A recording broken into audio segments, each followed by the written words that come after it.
Bom dia! Estamos de volta com o nosso devocional Florescer, hoje número 340, e nós estamos tentando responder uma pergunta à luz da Bíblia: por que sofremos? Hoje nós temos um dia de sol em Mogi das Cruzes e nós vamos continuar então trabalhando o sofrimento na vida de José do Egito. Então, como o trabalho, do sofrimento dele resultou em algo maior do que ele imaginou. E ele só encontrou essa resposta quando ele entendeu todo o processo do seu sofrimento até chegar, então, no dia que o plano de Deus foi revelado ao coração dele, depois que a graça entrou em seu coração. Então, nós vamos terminar hoje então essa meditação a respeito do que aconteceu na vida de José do Egito. Depois de ter conquistado então um novo significado para a vida, ou ressignificando, a sua história com a vinda dos seus filhos. Importante isso, o nome do filho tem sempre o significado daquilo que Deus fez ou está fazendo na vida dos pais. Nós vemos isso em várias histórias bíblicas. Nós aprendemos ontem que Manassés, o significado é: Deus me fez esquecer todo o meu trabalho e toda a casa de meu pai. Efraim quer dizer frutífero e fértil. Então, a graça de Deus alcançou José e tornou ele um homem próspero e frutífero. Ele não ficou preso, então, a tudo o que tinha acontecido. Na terra da aflição, ele viu, então, a graça de Deus permear a sua vida, para que ele fosse, então, frutífero e gerasse também filhos. Se José ele tivesse ficado preso aos traumas, provavelmente jamais iria querer ter filhos, preferindo evitar então a possibilidade para não repetir o enorme sofrimento por que passou. Mas com Manassés, a ferida se mostra cicatrizada, mas ainda falta algo para que o trabalho do sofrimento seja então a sua restauração completa. Deus providencia então condições para tratar o que ainda restava nesse processo traumático que José viveu.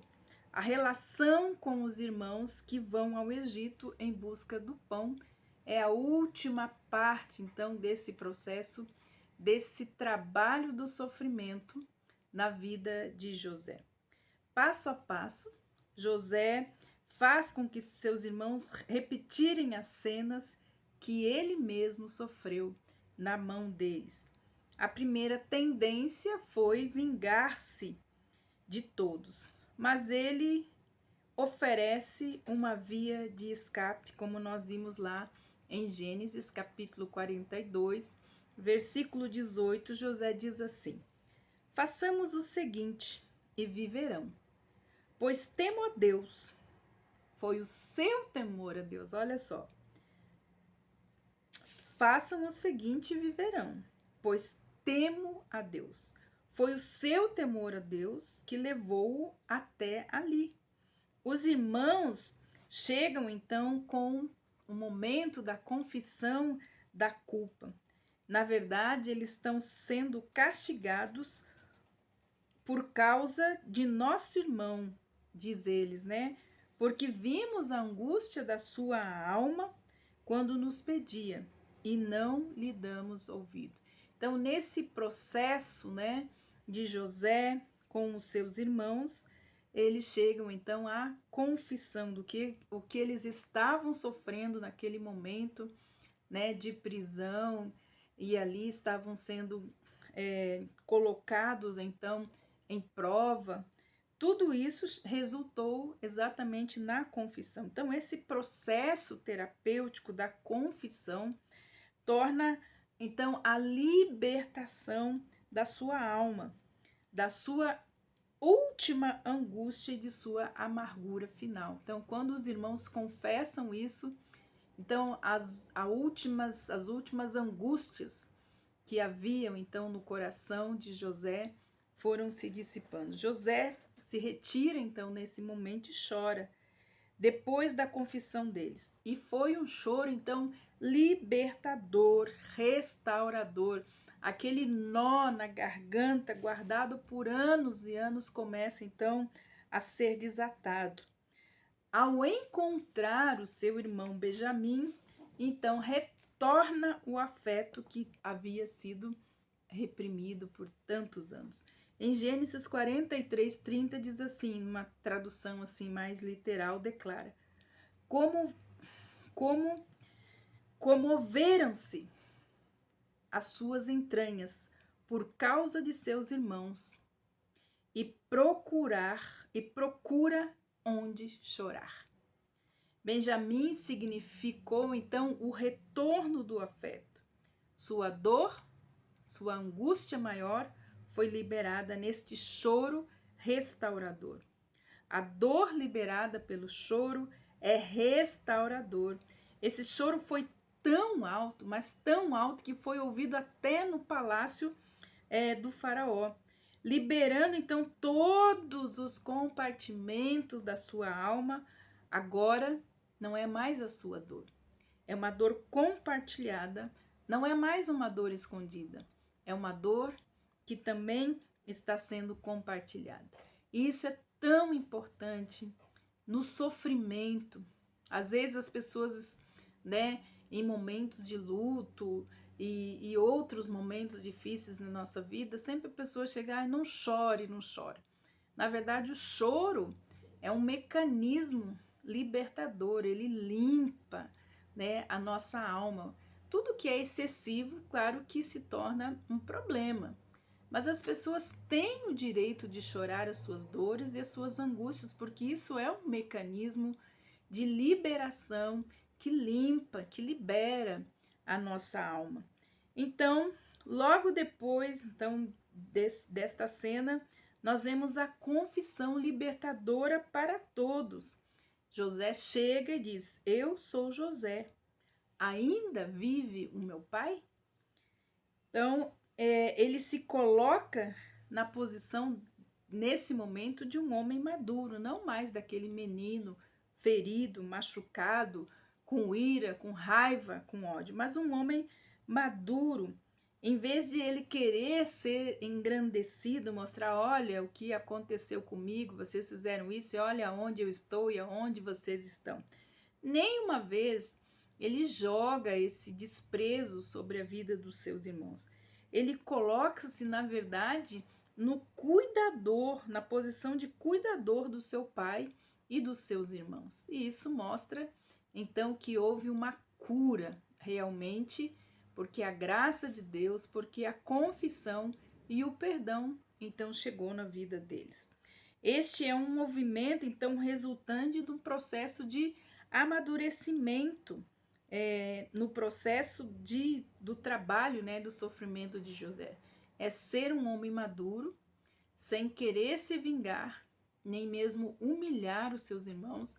Ele se põe então na posição de ajudador.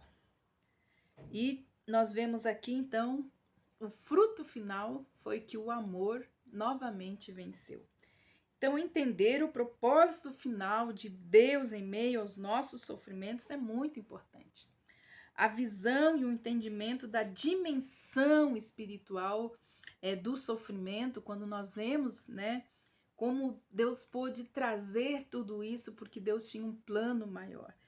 Deus, diz ele assim, né, quando ele entendeu, depois que ele foi curado de todo esse trauma, de todo esse sofrimento, então ele tem a visão espiritual, uma dimensão. Olha, tudo isso que eu passei tem um objetivo. Deus me enviou adiante de vocês para que fosse conservado para vocês um remanescente na terra e para que a vida de vocês fosse salva. Gênesis 45:7, então nos fala, né, esse grande momento que ele teve, que a ficha caiu, que ele teve um entendimento, a visão espiritual de tudo o que aconteceu com ele. Apenas agora, após todo o trabalho terapêutico de Deus, José reconhece que existe um sentido maior na dor. Ele percebeu a presença de Deus no meio de todo o seu sofrimento e que isso tudo, né? Ele sempre sentia, Deus está com José. Ele via então o movimento de Deus em todas essas coisas até levar ao nível que ele chegou. E isso não impediu ele de sucumbir.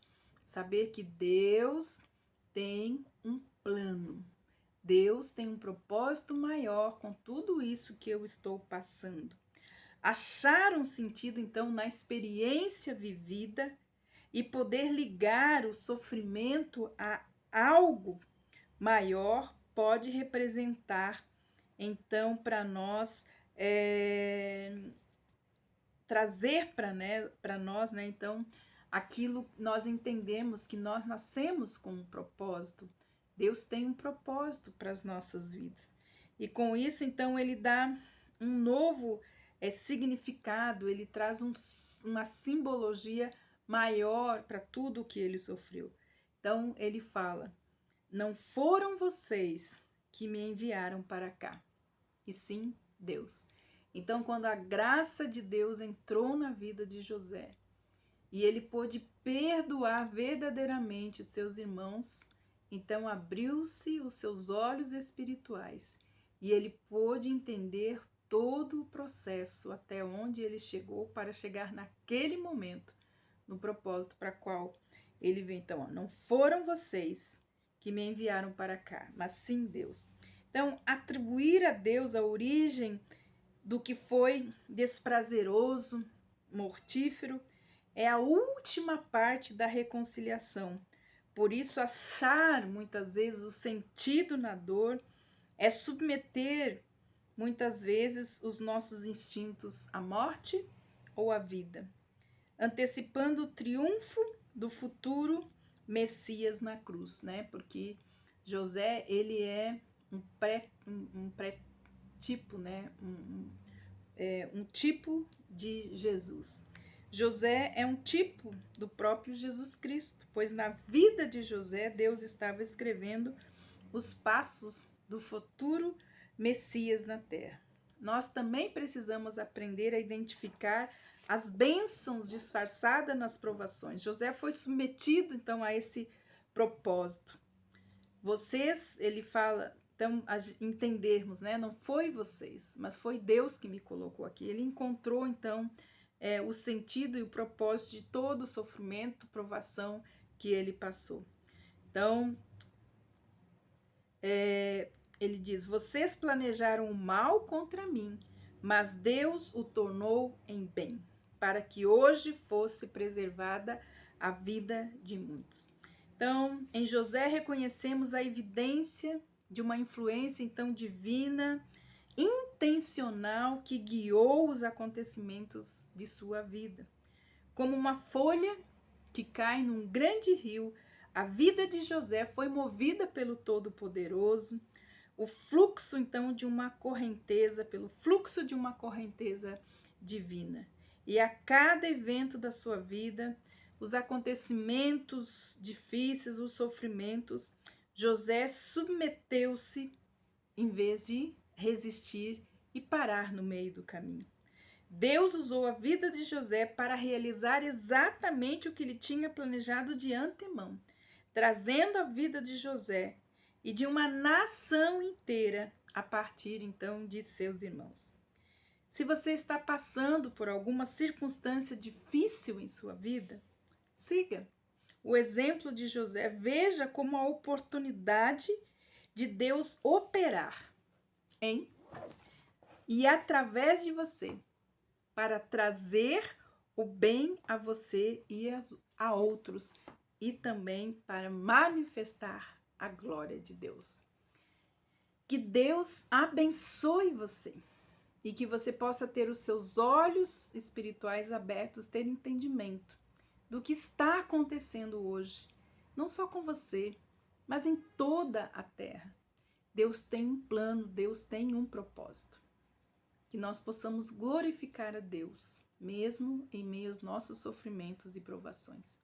Que Deus abençoe você e até amanhã com o nosso devocional Florescer.